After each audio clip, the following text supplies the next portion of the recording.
Good morning, ladies and gentlemen. It is another beautiful day here at Hope Farms. Today we're going to be helping out a little bit. Also going to be planting some tomatoes and peppers and utilizing the greenhouse because Tyler said I could. So we'll get some of those put in. I'm going to go check on Tyler. I think they're pulling rutabagas, whatever. I don't even know what a rutabaga is. Let's see what it is.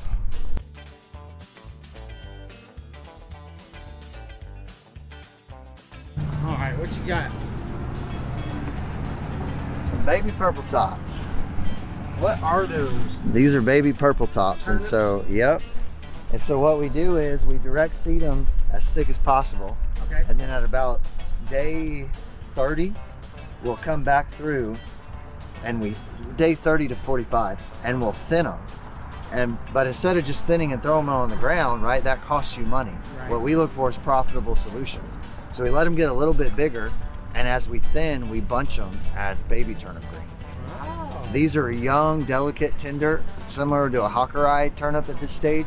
You get more greens on them than a hawkeye, and they're tender and delicious. And you can eat the tops, right? Oh, you eat every bit of this plant. Yeah, absolutely, absolutely.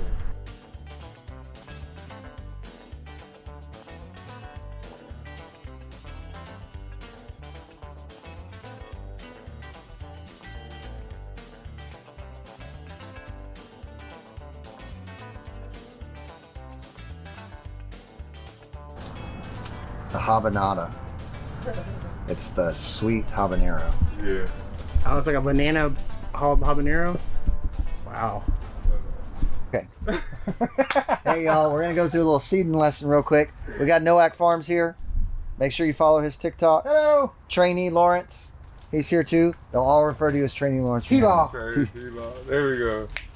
So, the mix that we use is a nice. It's got a very high content of peat moss, which we like, right?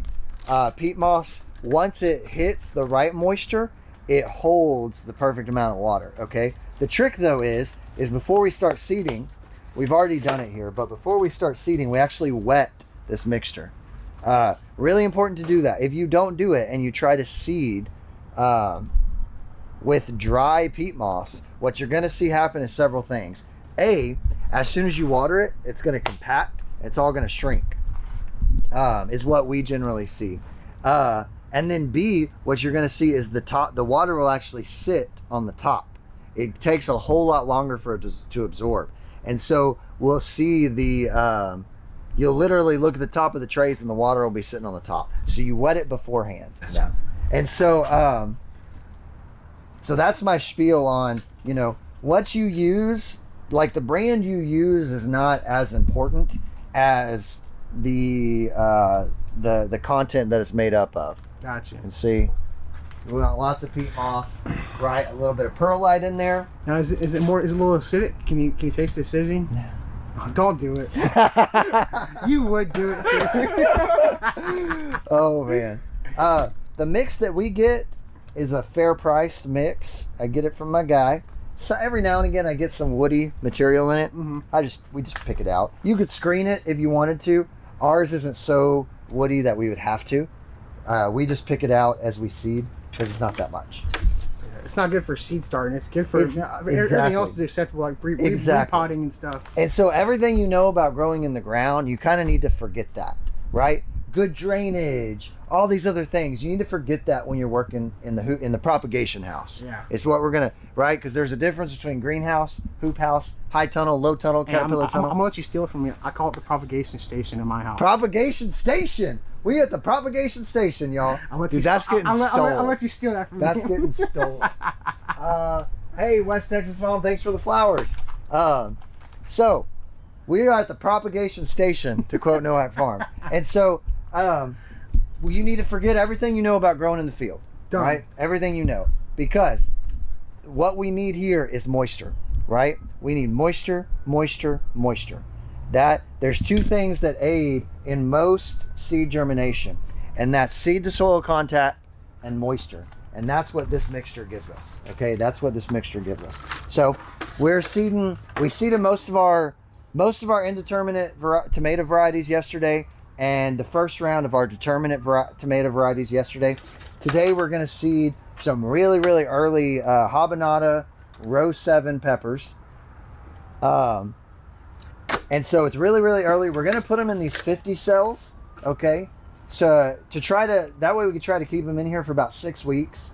Then we can up pot them to 4 inchers. That'll give us at least another 3 weeks, right? All in the hoop house. And then if we do that, we're going to be transplanting 8 to 12 inch tall plants, which is really good for plant health, right? You're going to have a higher success rate putting in bigger plants. It can have some complications when installing them, but as long as you get your team used to planting big plants like that in the field, you'll be fine. What we're going to do is just start in our propagation station by filling our tray. I hate that I gave that to you now. It's getting used. It is getting used. Propagation station. So I just use a little 1 gallon pot to fill our cells. You can use whatever you want. I call it a 50 cell because it has 50 cells. We also have 72s, 128s, 256s. So you can see, I know you can't see from my live, but you can see on camera that I'm just smoothing it out with my hand. Now, really important here, I did not compact the cell, okay? I did not compact the cell. Let's see, I filled them. I have a little trick that I do.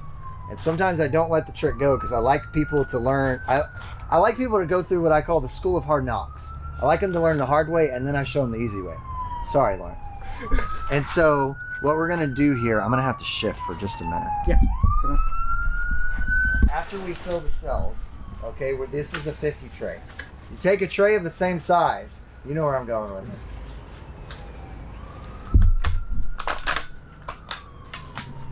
Press down.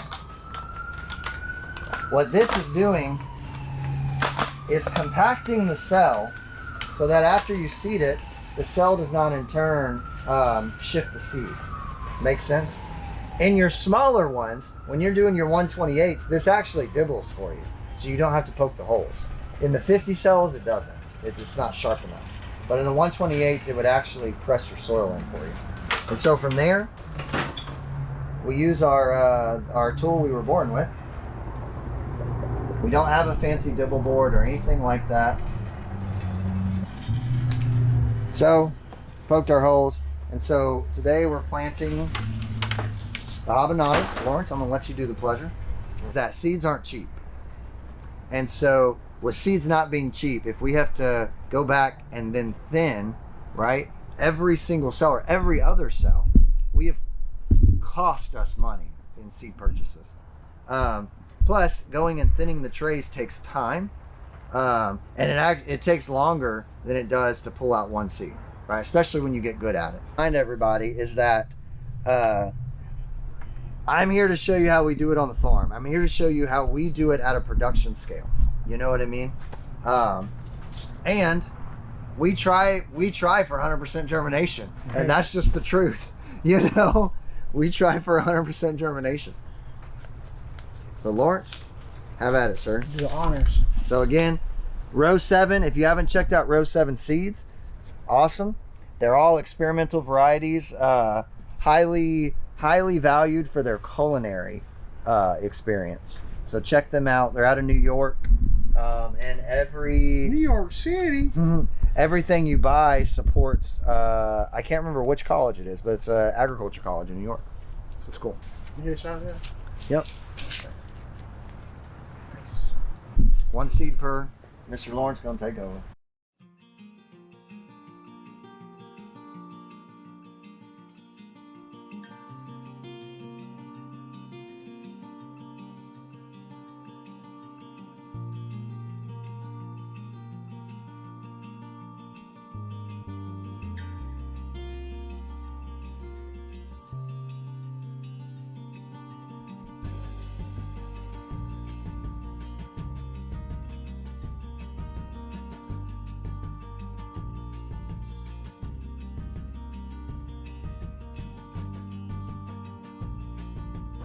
So now we're going to go ahead and fill our tray.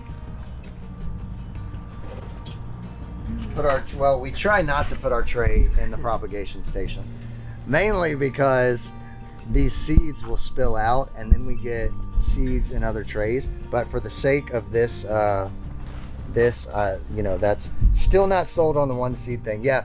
So to me, I'll go back on the justification on that. To me, the labor and time it takes to go back and thin is just not worth it. And our germination rates are really, really good.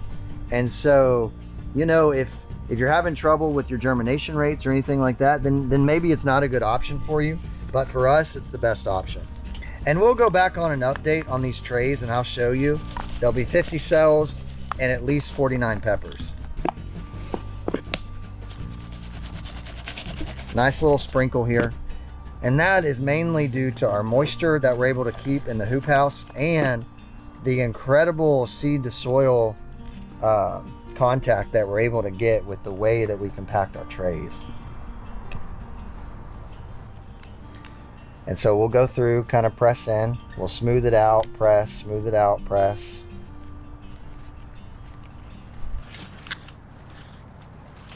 We'll grab our other tray again. So bring it over here.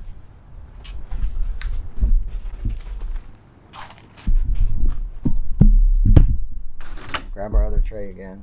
You really need a cameraman, dude. Yeah. One more good compaction. Again, this is just ensuring we get the best seed to soil contact possible. And we make our label. So our labels are very, very specific. So today's date, which today is the 5th, 1/5 on the back of the first stick.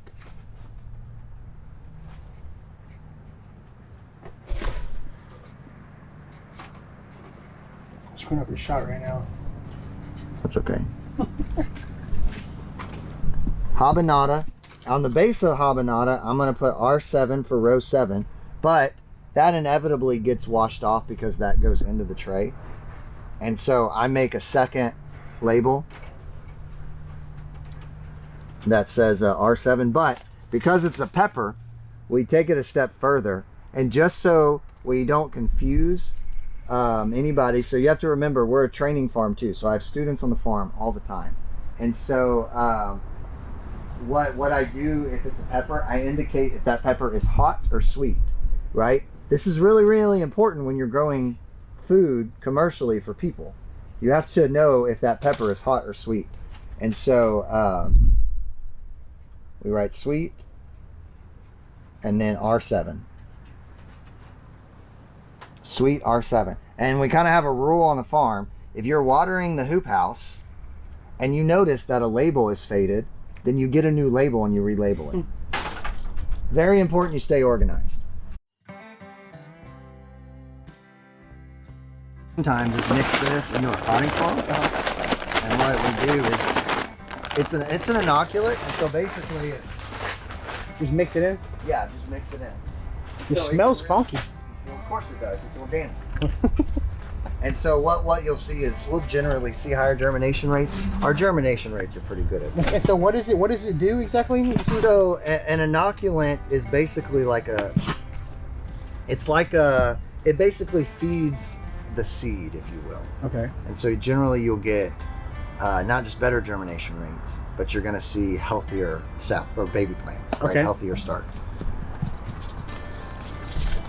So the first thing I'm going to be planting today is some Roma tomatoes, the burpee variety. The burpee variety. The burpee variety. So you just take a little bit of. And you said, but you fill it up.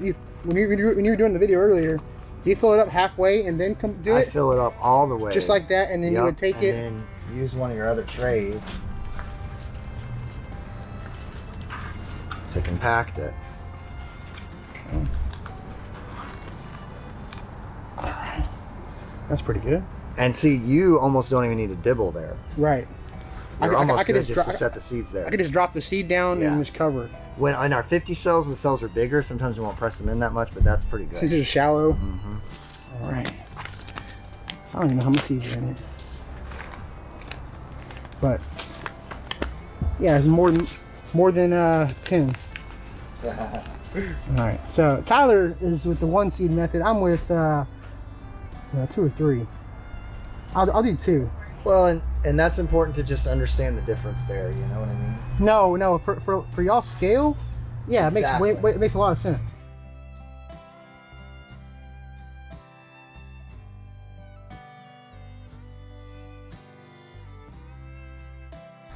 That's why they call it you freaking tube, because you are in charge of your own destiny.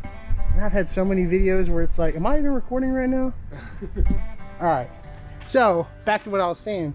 I prefer to use the compostable trays. They are a little more expensive, but they're not going to have root shock when you're transplanting from like this tray to a bigger pot. You'll just cut it off, maybe rip the bottom up a little bit, put it in the pot, and I've had really good success. I'm probably going to even have better success in this greenhouse with Tyler. I'm not going to label mine exactly like Tyler's, because I pretty much know all my seeds came from Walmart and stuff like that, or Amazon, so I don't really care. But they're on a market farm, so it makes more sense for them to know which one works, so they can stop buying them.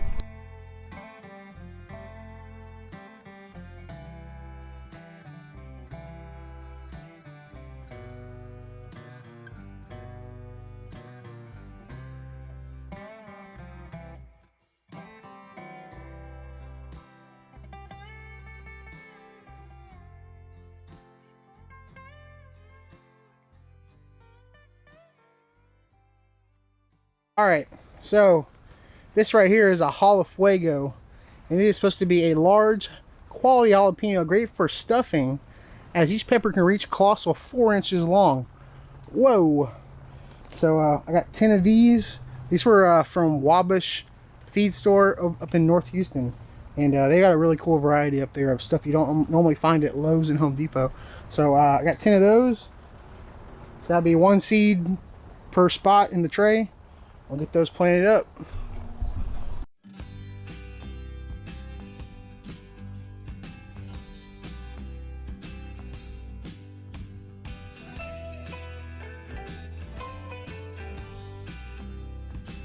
Alright, so now we're gonna plant.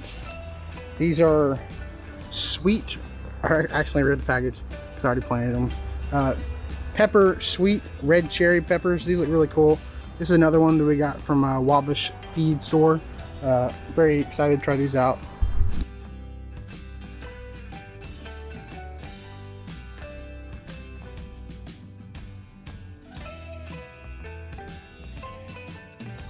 Alright, so that's gonna pretty much tie it up for the day.